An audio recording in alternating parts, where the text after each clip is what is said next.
Hello friends, कैसे हैं आप सभी लोग। Welcome to my channel Brain GS. मैं अवनीश पुनः एक बार एक नए टॉपिक के साथ आप सभी के समक्ष उपस्थित हूं।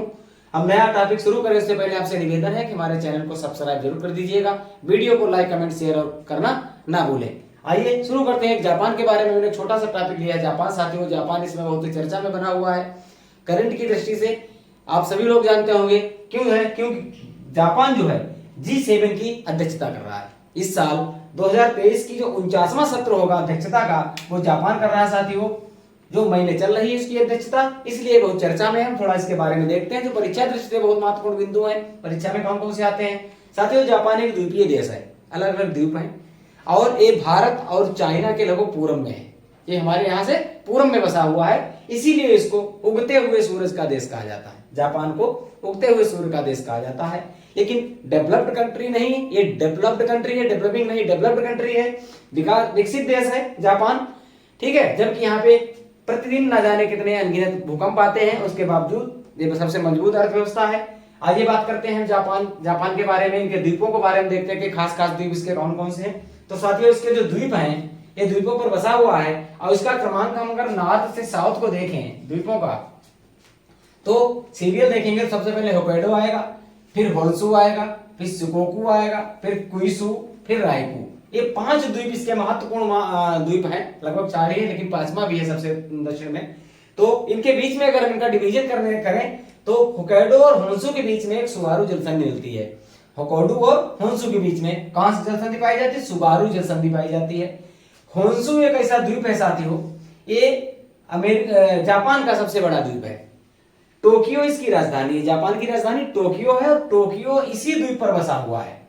एक सक्रिय ज्वालामुखी जो जापान का सबसे बड़ा ज्वालामुखी है, फ्यूजियामा ज्वालामुखी, वो इसी होन्शु द्वीप पर पाया जाता है। अनुमान लगा सकते हैं जहां ज्वालामुखी फटते हैं वहां पर साथियों भूकंप भी आते हैं। उसके बावजूद जापान तकनीक में सबसे आगे है और आज विकसित देश की श्रेणी में है। सबसे बड़ा द्वीप, ये जापान का सबसे बड़ा द्वीप भी है। आगे बढ़ते हैं, अगर शिकोकू की बात करें तो हिरोशिमा नामक शहर यहीं पे पाया जाता है साथियों। उसके आगे बढ़े हम दक्षिण की तरफ तो क्यूशु पाया जाता है, क्यूशु पर पाया जाता है नागासाकी।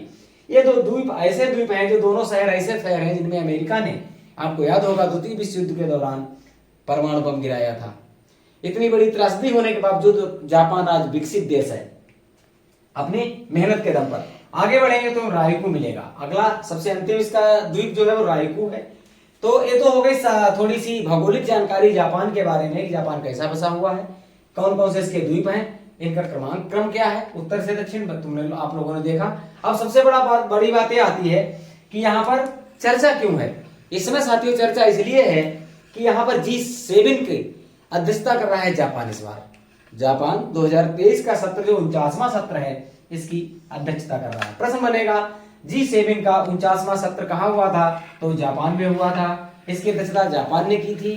ठीक है, अब हम थोड़ा जापान के बारे में जान लेते हैं, इसके G7 के बारे में जान लेते हैं। G7 क्या है? तो साथियों G7 की स्थापना 1975 में होती है। इसमें 7 बड़ी अर्थव्यवस्थाएं, विश्व की 7 बड़ी विकसित अर्थव्यवस्थाएं शामिल हैं साथियों। कौन कौन सी हैं? USA, Canada, Germany, Italy, France, England और जापान। ये 7 राष्ट्र ऐसे हैं जो G7 के सदस्य देश हैं। तो ये बड़ी अर्थव्यवस्थाएं हो गई।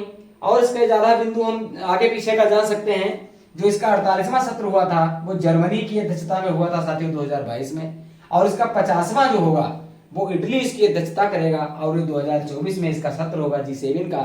तो G7 के बारे में इतने ही लगभग प्रश्न बनते हैं कि इसकी अध्यक्षता कौन कर रहा है, कुल देश कितने हैं, इसकी स्थापना कब हुई है, पिछला वाला सत्र कहां हुआ था और अगला सत्र कहां होगा। जापान के बारे में मैंने आप लोगों को बताया कि जापान द्वीपीय देश है और उगते हुए सूर्य का देश कहा जाता है, विकसित देश है। होक्काइडो कहाँ, सुगारू जलसंधि कहाँ पाई जाती है, फ्यूजियामा ज्वालामुखी कहाँ पाया जाता है। अगर आप इस वीडियो को हमारे ध्यान से देखेंगे तो आपको परीक्षा दृष्टि से जितने भी महत्वपूर्ण क्वेश्चन है इसमें मिल जाएंगे जापान और G7 के संबंध में जो भी प्रश्न बनेंगे। तो आइए मिलते हैं इसी तरीके से बहुत ही रुचिकर अच्छे वीडियो के साथ, अगले वीडियो के साथ। तब तक के लिए आप लोग देखते रहिए हमारे चैनल को, और जिन साथियों ने हमारे चैनल को अभी तक सब्सक्राइब नहीं किया है प्लीज हमारे चैनल को सब्सक्राइब जरूर कर दीजिएगा और वीडियो को लाइक कमेंट शेयर करना ना भूलें। मिलते हैं जल्दी अगले वीडियो में।